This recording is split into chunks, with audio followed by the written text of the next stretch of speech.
शेतकऱ्यांना अपमानित करू नका, अन्यथा गावबंदी करू. नाशिकच्या कांदा उत्पादक शेतकरी संघटनेने हा इशारा दिलेला आहे.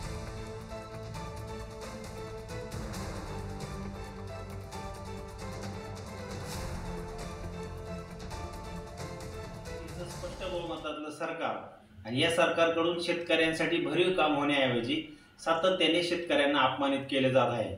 यापूर्वी कृषी मंत्री असतील, वेगवेगळे मंत्री असतील, यांनी वादग्रस्त विधानं करून शेतकऱ्यांच्या जखमीवर मीठ चोळण्याचे काम केलेलं आहे.